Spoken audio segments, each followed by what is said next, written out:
Halo, selamat datang di Save with Ibunda.id. Suicide Awareness for Everyone adalah program baru dari Ibunda.id yang diadakan di setiap bulan September dalam rangka Suicide Awareness Prevention Month, di mana dalam program baru ini kita akan berbincang dan memberikan edukasi tentang suicide prevention dan kesehatan mental bersama dengan para expert, survivor, dan juga komunitas yang memiliki visi dan misi yang sama dengan Ibunda.id. Di episode ini, aku, Winona Lalita, akan berbincang bersama dengan Dr. Andreas Kurniawan, salah seorang psikiater, dan juga bersama dengan Safa Asrina Lubis, atau yang biasa dipanggil dengan Safa, sebagai perwakilan dari komunitas Into the Light, sebuah komunitas berbasis orang muda dengan fokus sebagai pusat advokasi, kajian, dan edukasi terkait pencegahan bunuh diri dan kesehatan mental di Indonesia.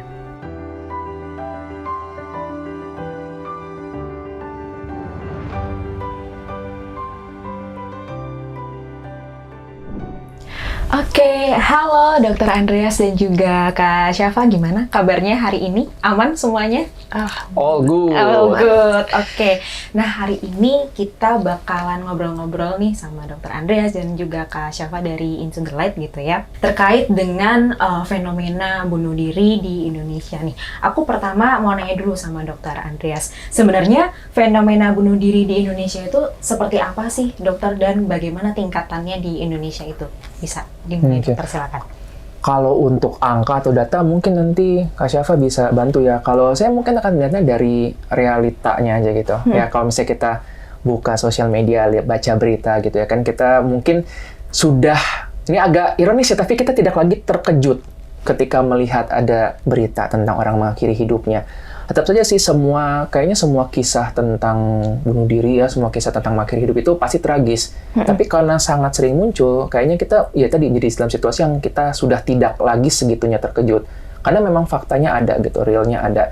Dan tentu saya sebagai psikiater ya, saya juga ya cukup sering gitu bertemu dengan situasi orang-orang yang terpikir untuk mengakhiri hidup, ataupun mungkin mendengarkan temannya yang mau untuk terpikir mengakhiri hidup, dan itu ya situasi realnya memang ada seperti itu juga. Dan kebanyakan memang kita nggak tahu how to handle the situation. Kita nggak tahu how to handle, tapi memang karena fenomenanya mungkin sudah sudah mulai banyak orang yang berani speak up mengenai ini. Jadi mungkin nggak sih kayak data-data yang mungkin dulu kita belum pernah tahu, kita nggak tahu kalau sebanyak itu, dan sekarang udah banyak yang menjadi bikin kita nggak kaget lagi dengan fenomena itu.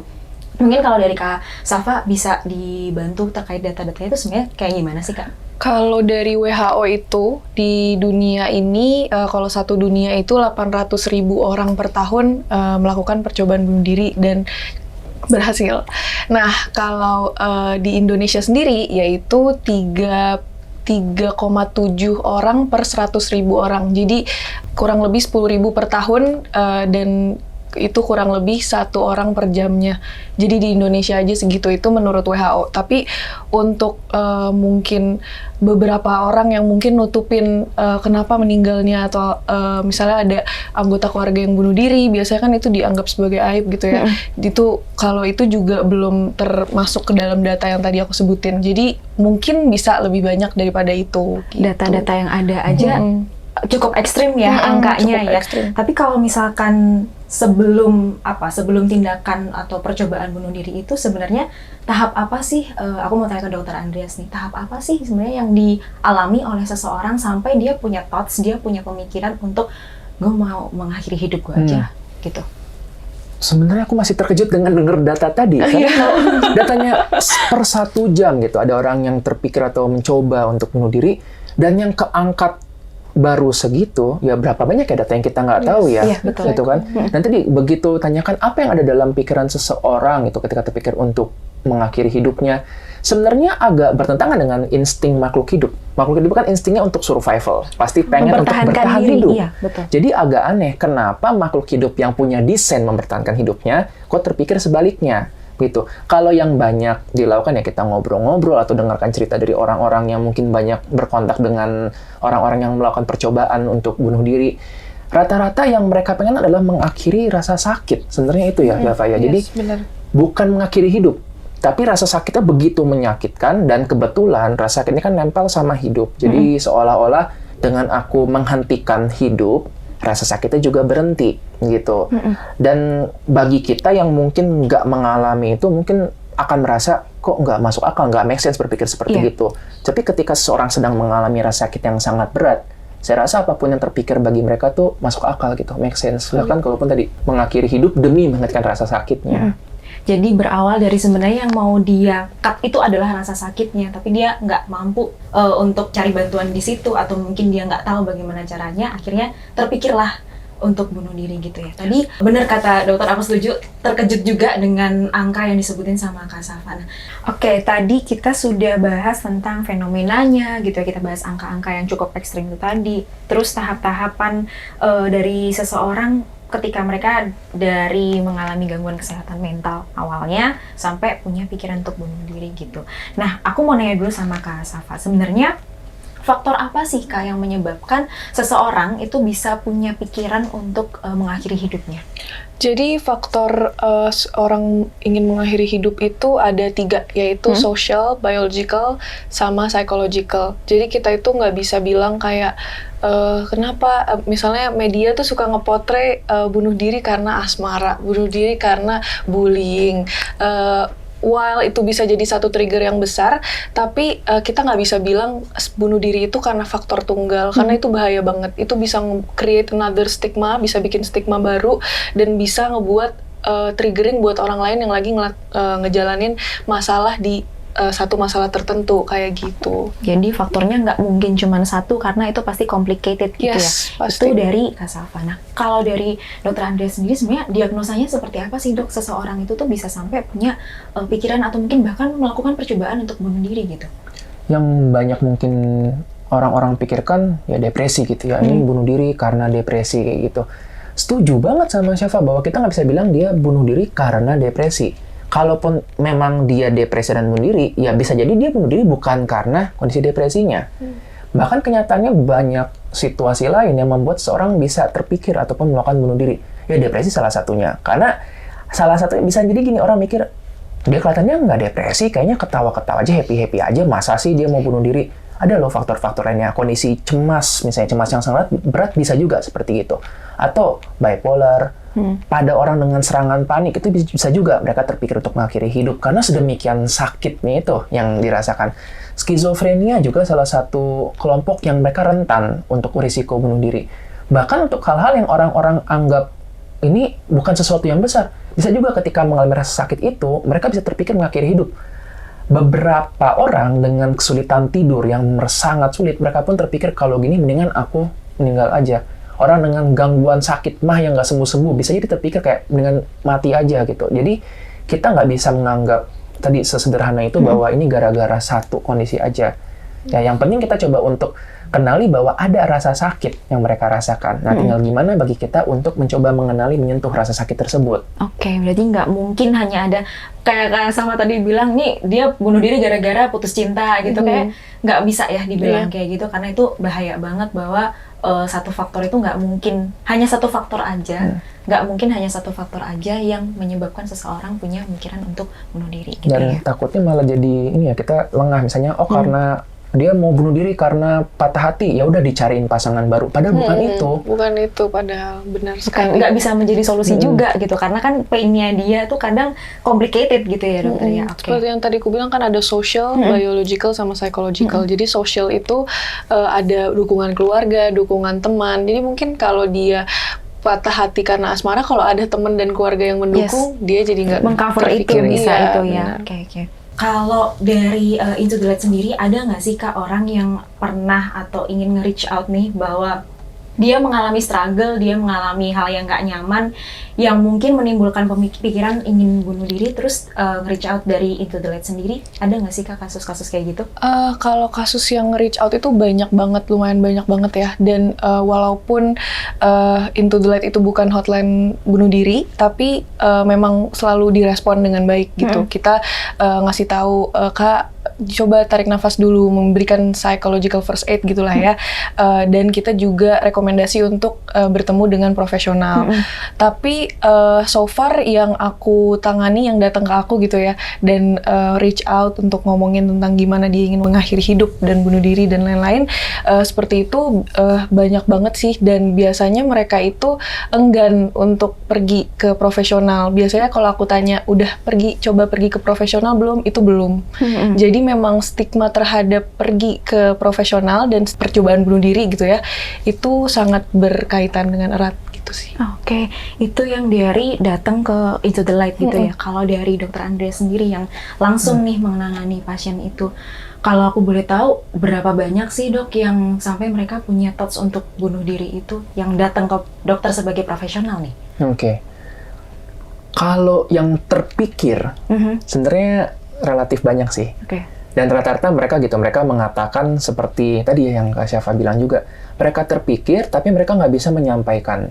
Karena ya mereka biasa bilang gini, kalau aku ngomong misalnya kepada keluargaku, udah ketebak gitu apa yang bakal dikatakan mereka. Jangan gitu dong, kamu tuh coba untuk ibadah, coba banyak bersyukur dan lain-lain. Padahal bukan itu yang mereka mau dengarkan. Kalau misalnya saya di dalam setting klinis ya, ketemu dengan seorang yang mereka kepikiran sampai kepikiran, udah mendingan gak usah hidup aja.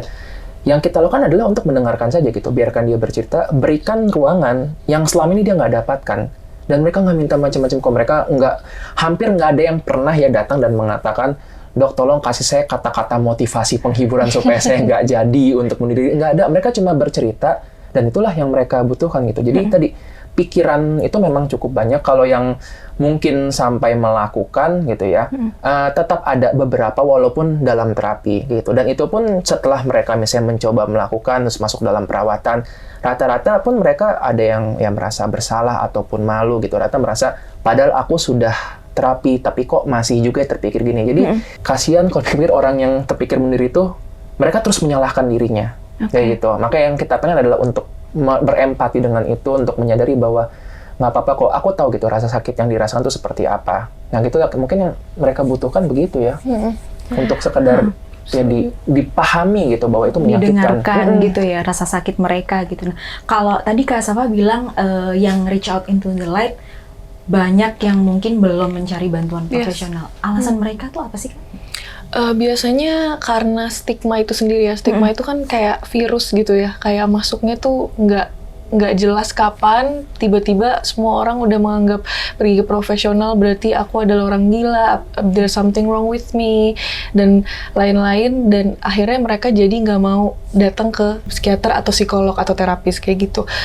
Dan yang aku tanya selama ini sih ya, biasanya di saat dia cerita ke orang tuanya, di saat cerita ke orang lain, dibilangnya harus bersyukur dong gitu. Kurang ibadah gitu. Jadi apa yang dia lakuin adalah dia benar kata dokter menyalahkan diri sendiri, bukan malah cari bantuan, malah menyalahkan ini salah gue. Gue ngerasa kayak gini karena gue nggak bersyukur. Gue ngerasa kayak gini karena gue kurang ibadah. Yang itulah namanya toxic positivity, tidak boleh dilakukan gitu. Dan akhirnya ya itu yang membuat mereka enggan untuk pergi ke profesional seperti itu. Dari sekian banyak orang yang datang ke Into the Light, kemudian ngobrol atau mungkin mencari bantuan di komunitas ini, apa sih sebenarnya yang dari Into the Light sendiri sudah lakukan buat mereka, para penyintas, para survivor itu gimana? Sebetulnya kalau membalas-balas kayak DM tentang gimana ada beberapa orang yang ingin percobaan bunuh diri atau seperti itu, biasanya emang secara individu sih ngejawabnya, bukan kewajiban kita juga untuk ngelakuin, tapi biasanya kita sebagai orang pengen nolong orang lain gitu ya, jadinya kita balas-balesin. Dan aku juga banyak yang DM ke Instagram aku langsung karena aku sering membawa Into the Light di nama aku gitu, jadi banyak juga yang cerita-cerita ke aku, dan ya aku sebagai orang juga pengen menolong mereka gitu kan. Tapi kalau dari Into the Light sendiri, sebetulnya kita itu ngelakuinnya lewat psikoedukasi. Psikoedukasi kemana aja kita udah ngelakuin kampanye banyak tentang bunuh diri, tentang suicide loss survivor juga, tentang orang yang kehilangan bunuh diri, penyintas juga. Yang salah satu yang aku udah pernah jalanin yaitu suatu art exhibition tentang art exhibition online gitu ya, tentang gimana orang-orang melalui luka dengan menulis puisi, dengan journaling, dengan melukis dan lain-lain kayak gitu. Kita bikin art exhibitionnya, dan aku juga pernah bikin salah satu acara kayak journaling gitu. Kebetulan aku penggiat journaling, jadi aku bikin satu acara yang ngomongin tentang lalui luka dengan journaling. Jadi journaling itu kan CBT ya, Dok ya. Jadi itu juga bagus untuk ngelewatin luka, nggak cuma untuk orang yang lagi grieving doang, tapi juga untuk semua in general, mungkin untuk ada habit yang bagus gitu ya. Journaling juga bagus. Jadi Into the Light ini jalannya di psikoedukasi, mengedukasi lewat konten-konten, mungkin juga sebagai pembicara di webinar juga membawa seperti sekarang gitu ya, ngomongin tentang bunuh diri. Dan juga waktu itu kita pernah ngadain ke Dewan Pers, jadi kita ngasih tahu tentang media guidelines suicide. Jadi supaya media-media itu ngepotret suicide, nggak creating another stigma gitu about suicide. Dan kita juga kasih tahu gimana sih guidelines-nya yang benar seperti itu, kayak gitu. Itu keren banget yang tadi artnya, gimana caranya kita punya luka tapi kita bisa menyalurkan ke sebuah seni gitu ya, yang bisa dinikmati mungkin banyak orang. Nah, itu yang dilakukan sama Into the Light. Nah, kalau misalkan ada orang yang dia nggak ikut komunitas nih, nggak ikut komunitas kayak Into the Light, atau mungkin dia belum jadi seorang profesional juga kayak Dr. Andreas, mungkin dokter bisa kasih tips sebenarnya gimana sih cara kita bisa membantu gitu ya, mungkin teman kita yang lagi struggling dengan hidup mereka, apa yang harus kita lakukan sebagai teman gitu, atau mungkin sebagai keluarga untuk membantu mereka yang udah punya pikiran bahwa pengen bunuh diri. Cara paling gampangnya adalah mengakui bahwa dia itu seorang manusia gitu, punya perasaan, dia punya rasa takut, punya kekhawatiran. Dengan demikian kita jadi bayangin juga, kalau seandainya aku diomongin begini, gimana ya, enak atau enggak sih, kayak gitu. Dan seperti tadi yang kita bilang ya, banyak mereka cuma pengen untuk didengarkan aja, bukan sekedar didengarkan, tapi kayak disadari, diakui bahwa keberadaannya ada, rasa sakitnya ada. Makanya kan ada istilah your feelings are valid gitu kan, bahwa kamu boleh merasakan sakit, mau merasakan sedih, kecewa, itu silakan aja. Bahkan dalam beberapa situasi dia bilang kayak aku sangat benci sama seseorang gitu, aku bilang ya it's okay to have that feeling kayak gitu. Kita prinsip ini, orang yang lagi tersakiti, yang luka, mereka nggak butuh dengar kata-kata kamu. Mereka pengen ngomong, mereka mau mendengarkan kata-kata mereka sendiri. Jadi biarkanlah mereka bercerita kayak gitu. Artinya ketika mereka ngomong tentang rasa sakitnya, sebenarnya ketika dia ngomong tentang terpikir bunuh diri, cara yang bisa dilakukan adalah justru membicarakan tentang ide bunuh diri tersebut. Tapi kembali ini takut ya orang-orang ngomongin gitu kan. Banyak yang mikir, betul. Nanti kalau diomongin, nanti dianya malu, nanti gimana kalau makin kepikiran gitu. Padahal ya justru kalau nggak dikeluarkan, gimana dia bisa merasa lega dengan itu. Tapi tentu saja ya, ini kan sesuatu yang ya mungkin nggak semua orang terbiasa untuk itu. Kebetulan kalau misalnya profesional gitu, psikiater, psikolog mungkin terbiasa untuk gitu, tapi kita mau bilang bahwa kalaupun kalian nggak terbiasa, nggak tahu gitu, dan bingung harus ngomong apa, udah nggak usah mikir mau ngomong apa, cukup dengerin aja. Dengerin tuh artinya ketika dia ngomong tentang bahkan aku kepikir nih untuk bunuh diri, kita nggak apa-apa daripada kita bilang, jangan ngomong gitu, jangan mikir gitu. Kita menutup pintu, padahal dia udah ngetok, udah permisi, saya mau ngomong gitu. Kita biarkan aja. Bisa sesimpel, oh ya dari kapan mikir gitu? Seperti apa kepikirannya? Itu apakah kamu udah mencoba sesuatu untuk membuat kamu merasa lebih baik? Bukannya, jangan mikir gitu, nggak bagus, ingat keluarga lu, atau lu coba deh olahraga, lu coba deh untuk nonton film. Itu kan kita ngomong kata-kata kita gitu. Coba biarkan untuk dia yang bicara, dan it's okay to talk about their pain, nggak apa-apa kok, ya. Tapi jangan dipaksa. Jadi kalaupun misalnya mereka bilang, aku nggak mau ngomongin, ya udah, kita tanyakan aja, what can I do to make you feel better? Apa yang kira bisa kita lakukan? Kayak gitu. Jadi nggak memaksakan apa yang ada di pikiran kita, tapi kita jadi wadah buat mereka mau cerita gitu ya, Dr. Andreas. Kayaknya kita juga kalau misalnya lagi nggak nyaman, terus dipaksa ngomong, malah makin nggak nyaman gitu kan. Kayak, kenapa kamu nanya-nanya gitu kan? Bukan malah menyelesaikan rasa sakit, jadi kayak makin, terus harus lari kemana, terus harus cerita kemana gitu ya dokter ya. Oke, tadi kita udah ngobrol bareng sama Dr. Andreas, bareng juga sama Kak Syafa tentang fenomena bunuh diri, kemudian apa sih yang harus kita lakukan ketika ada orang terdekat kita punya pemikiran untuk mengakhiri hidup dan lain sebagainya. Nah, satu pertanyaan terakhir nih, aku dari Dr. Andreas dulu.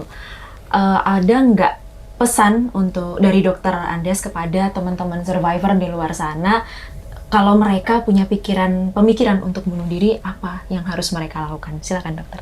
Oke. Yang kita tahu ya bahwa bunuh diri itu berhubungan dengan kesepian, tentang kesendirian. Jadi sebagai manusia, alangkah baiknya kalau kita bisa terkoneksi dengan orang lain. Artinya kamu bisa ngobrol sama teman, bisa cerita. Terus pertanyaan berikutnya adalah, saya nggak percaya sama orang gitu kan, saya nggak bisa cerita terbuka. Mulailah dengan gini, mungkin kalau kita bayangkan hidup kita ini kayak bawang berlapis-lapis ya, punya berlapis-lapis cerita. Mulai dari paling luar dulu, kita cerita aja dan kita bisa ngecek orang ini kita merasa nyaman nggak ya cerita dengan dia. Kalau merasa nyaman, masuk ke lapisan berikutnya lagi, cerita. Nanti akan ada yang momen kamu akan ngerasa, aku cukup percaya orang ini dan aku bisa untuk cerita ke dia. Karena nggak bijaksana juga ya kalau kita langsung ketemu orang, oh katanya harus cerita nih, aku cerita dia semuanya gitu. Mendapatkan respon yang nggak sesuai, malah nanti kan akan damage gitu ya.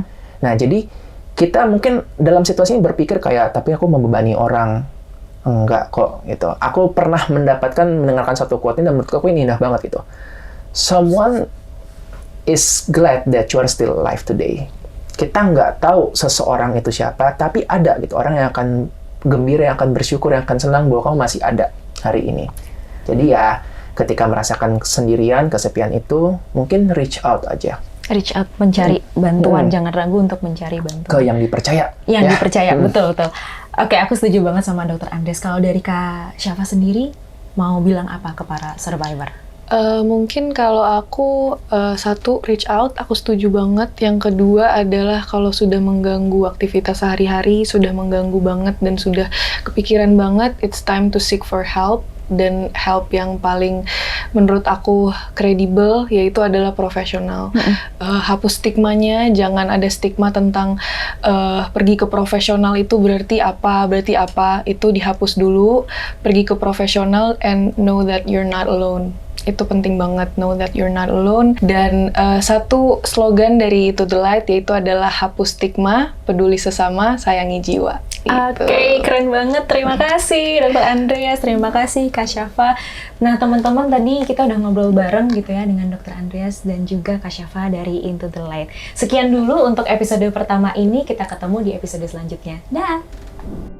Sekian bincang-bincang Ibunda.id dengan Dr. Andreas Kurniawan dan juga Kak Syafa dari Into the Light. Dan untuk teman-teman yang sedang merasa struggling, tidak baik-baik saja, yuk mulai sekarang jangan simpan sendiri masalah yang kamu hadapi. Selain itu, jangan lupa juga untuk mencintai dirimu sendiri dan mencari bantuan profesional, salah satunya dengan Ibunda.id. Sampai jumpa di minggu depan dalam episode Safe selanjutnya. Dah!